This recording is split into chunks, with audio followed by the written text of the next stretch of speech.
Jadi dijelasin dulu, ada yang pernah ikut bimbingan kelompok? Pernah ya.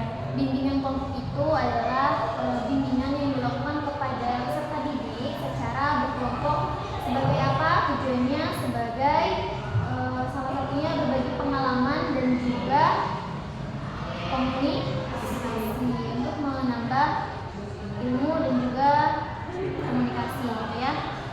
Jadi di dalam bimbingan kelompok itu ada yang namanya pemimpin kelompok dan juga anggota kelompok. Di sini ibu sebagai pemimpin kelompok dan kalian sebagai anggota kelompok gitu ya. Jadi sebelum itu ada kesepakatan layanan. Kesepakatan layanan ini mencakupi waktu.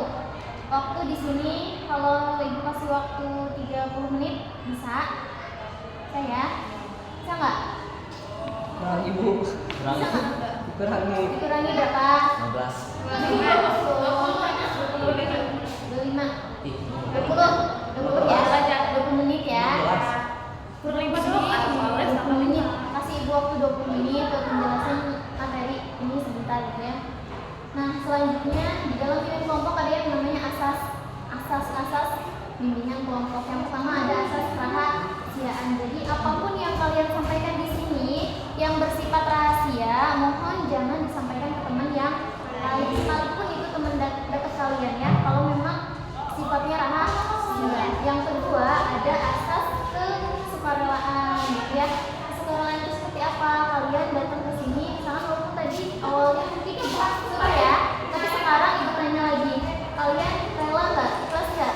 Ibu kumpulkan di sini. Ikhlas ya. Jangan sampai ada yang di belakang ngedumel, ini kegiatan apa gitu ya. Ya kalau misalkan nggak ikhlas dari sekarang boleh silakan pulang duluan boleh gitu ya. Yang ketiga ada nggak? Ada yang mau pulang? Sekarang ya. Yang ketiga ada asas keterbukaan. Apa itu? Jadi nanti apapun yang ada dalam pikiran kalian, pendapat kalian silakan sampaikan. Yang ketiga ada asas kenormatifan. Apa?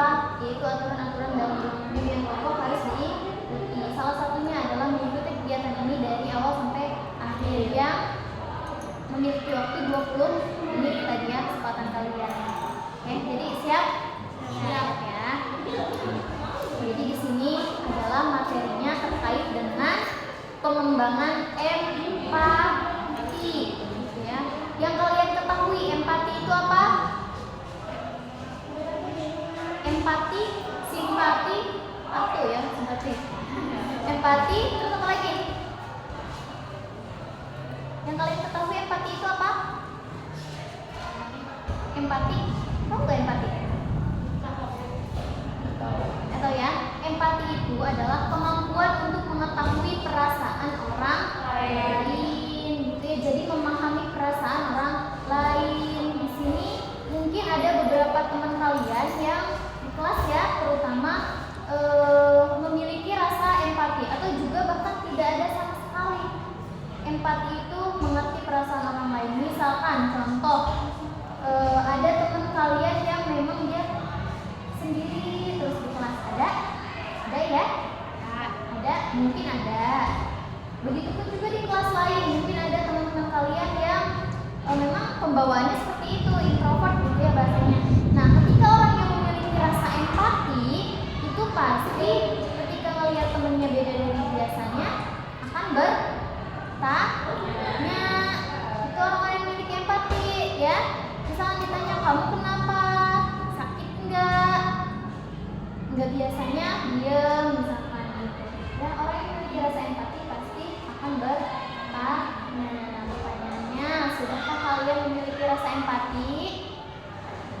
Sudah, kadang sudah, kadang belum, tergantung orangnya mungkin ya. Tergantung siapa yang ada di hadapan kalian. Gitu? Enggak juga. Jadi gimana? Pertanyaannya ada belum? Kalian punya rasa empati enggak pertanyaannya? Nah? Punya. Dengan orang tertentu atau dengan semua orang? Alhamdulillah kalau gitu. Nah di sini ada yang namanya jenis-jenis empati. Yang pertama empati kognitif, kemampuan untuk memahami perspektif atau cara berpikir orang lain. Jadi cara berpikir kalian nih satu sama lain itu beda. Kalau kalian bisa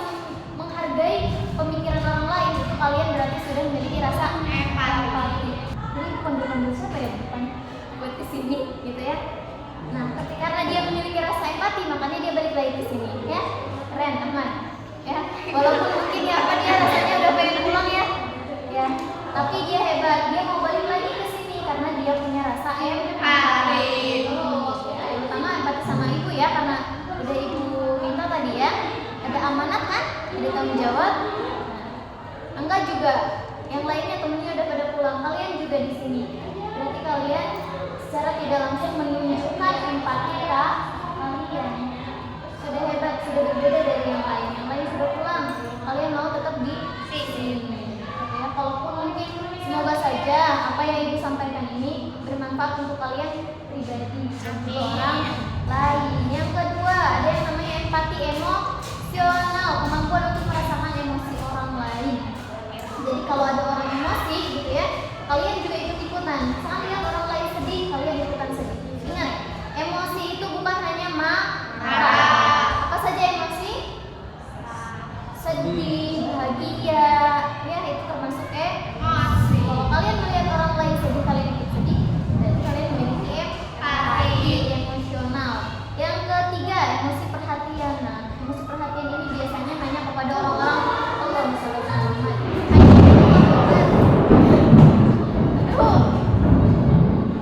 Emosi perhatian ini biasanya hanya kepada orang-orang tertentu, orang-orang terdekat kalian. Misalkan, siapa orang terdekat kalian? Orang tua. Biasanya empati perhatian ini lebih besar kepada orang-orang terdekat. Di rumah sudah dekat dengan orang tua? Sudah. Suka ngobrol? Suka. Pulang sekolah suka ditanya? Suka. Semuanya nih? Hah? Angga pulang dari sini Angga ditanya nggak sama orang tua belajar apa? Hah? Telok. Biasanya apa yang ditanyain? Belajar mandiri kan. Disuruh mandi? Disuruh mandiri. Tuh. Disuruh mandiri. Iya. Lepai.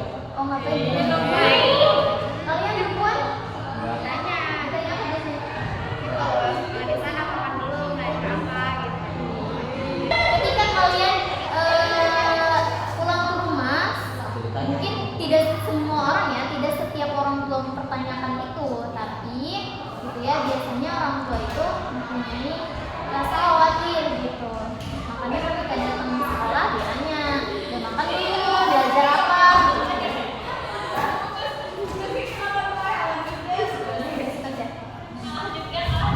Selanjutnya adalah dampak tidak memiliki rasa empati. Ini perhatikan, yang pertama hubungan sosial yang buruk. Perhatikan ya, di kelas kalian hubungannya seperti apa dengan teman.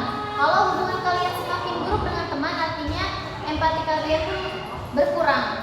Gitu ya. Kalau hubungannya semakin baik dengan teman, berarti empati kalian sudah cukup baik. Ya.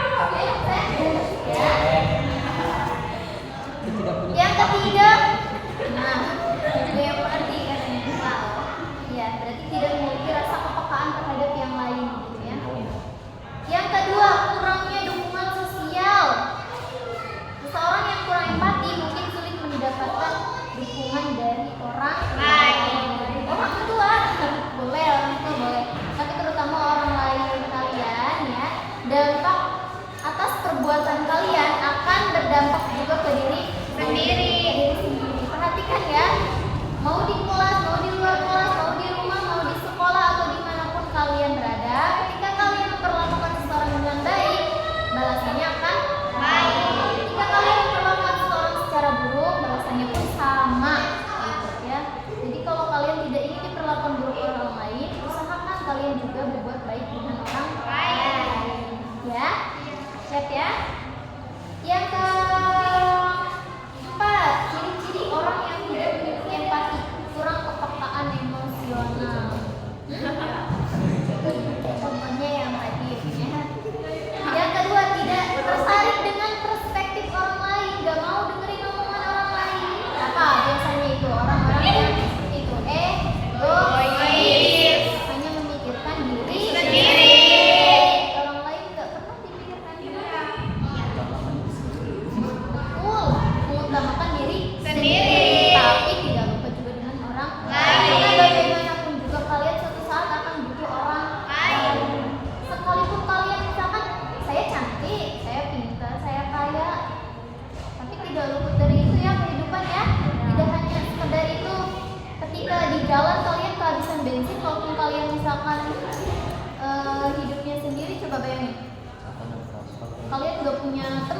nggak punya saudara atau kurang deket sama mereka. Ketika butuh siapa yang bantu? Orang lain kan? Ya, hotspot gitu. Siapa yang suka hotspot? Amira. Kalau hotspot itu membutuhkan orang lain nggak? Membutuhkan. Ya, jadi jangan egois. Yang ketiga, kurang peduli terhadap kebutuhan orang lain, sama manipulatif dan egois. Manipulatif tahu? Kalau bahasa sekarang apa? Playing victim. Itu orang-orang manipulatif. Biasanya dia yang salah, nyalahin orang lain. Dia yang berbuat buruk, nyalahin orang lain. Tuh, itu anak-anak yang sekarang misalnya dia nunjuk langsung. Yang kelima, sulit memahami dampak perbuatan yang gak mau introspeksi diri. Gak mau orang-orang egois, orang-orang yang tidak punya empati itu gak mau disalahin. Ya, tetap kekeh dengan sikapnya. Saya benar kok, pikiran saya benar kok, apa yang saya pikirin benar kok. Ya nggak dia? Pernah nggak kayak gitu? Gak mau sama sekali dengerin omongan orang lain. Pernah? Ya, tapi harus di rumah. Kalian harus menumbuhkan rasa empati. Oke, sekarang gimana caranya menumbuhkan rasa empati? Gimana? Ayo, sekarang giliran kalian yang ngomong. Yang pertama, ya, yang harus dilakukan mendengarkan cerita orang lain, betul. Membantu orang lain, betul. Apa lagi? Enggak.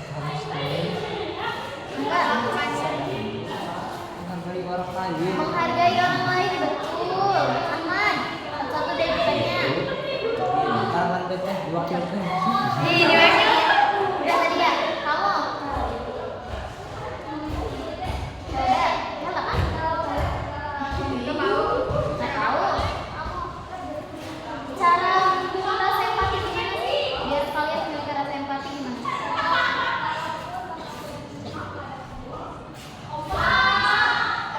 Nih, di sini ada ya.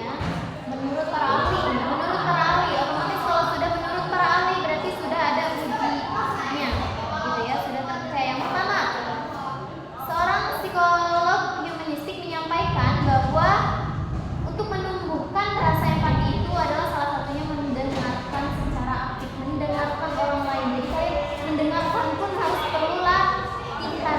Kayak sekarang nih, kalian mendengarkan ibu tanpa melihat kiri kanan gitu, tanpa ngobrol bercanda, itu juga sudah secara tidak langsung kalian berlatih untuk menumbuhkan empati. Di kelas juga gitu. Kalau masih berisik bercanda ketika ada guru menjelaskan, gimana? Iya, harus mendengarkan. Itu salah satu bentuk usaha kalian untuk menumbuhkan empati. Yang kedua adalah mengasah self awareness. Apa self awareness? Apa? Memahami emosi dan reaksi diri sendiri. Jadi sebelum kalian memahami orang lain, harus bisa memahami diri sendiri. Gitu ya. Oke, kita langsung ke yang terakhir nih. Yang terakhir itu mengambil waktu untuk refleksi. Jadi kalian membutuhkan waktu untuk introspeksi diri. Gitu ya. Paham ya? Nanti cukup kali ya materinya ya. Sebenarnya ada speaking bisa besok aja mungkin ya, lagi itu karena sudah sore. Iya. Terima kasih atas kehadirannya. Ibu mohon maaf apabila ada kekurangan.